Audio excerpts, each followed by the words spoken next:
Hello everyone, আমি আবার চলে গিয়েছিলাম মেলায়। 10 টাকা করে দুটো টিকিট কেটে নিয়েছি, কারণ এবার আমি আমার প্রিয় সখীর সাথে এসেছিলাম। তোমাদের ইন্ট্রোডিউস করিয়ে দিই, এই হলো আমার বেস্ট ফ্রেন্ড, ওর সাথেই আমি এসেছিলাম। আমরা মেলার ভিতরে চলে আসলাম। এসেই মেলার ভেতরে আমরা একটা ফুলের দোকান দেখতে পাই। আর ফুলের দোকান দেখে আমরা ভিডিও করব না তা হয়, আমি ওর ভিডিও করে দিলাম, ও আমার ভিডিও করে দিল। তারপর আমরা হাঁটতে হাঁটতে চলে গেলাম সেই ভাইরাল জলপুরির ওখানে।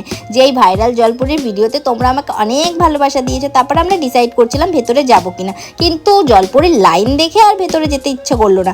আমরা চলে এসেছিলাম রাইডসের এখানে এসে নাগরদোলনা দেখেও আমরা বলছিলাম যে চল উঠি, কিন্তু আমরা তো দুজনেই ভীতু, আমাদের যদি এটা উঠতে দিত শিওর উঠে যেতাম আমরা। তারপর আমরা এই যে টিসুনামি আর এই বড় নৌকা দেখে চলে এসেছিলাম গেমস খেলতে। আর এই গেমস খেলে কিন্তু আমরা একটা জিনিস পেয়েছি, দাঁড়াও তোমাদেরকে দেখাচ্ছি।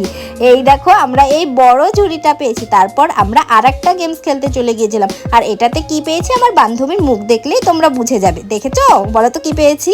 তারপর আমরা এই যে ক্লিপস নিয়ে নিলাম, ও আর আমি ক্লিপস দেখছিলাম, নিয়ে নিলাম। আর আমাদের যা যা মেলার থেকে নেওয়ার ছিল নিয়ে আমরা বাড়ি চলে আসলাম। আজ এই পর্যন্তই, বা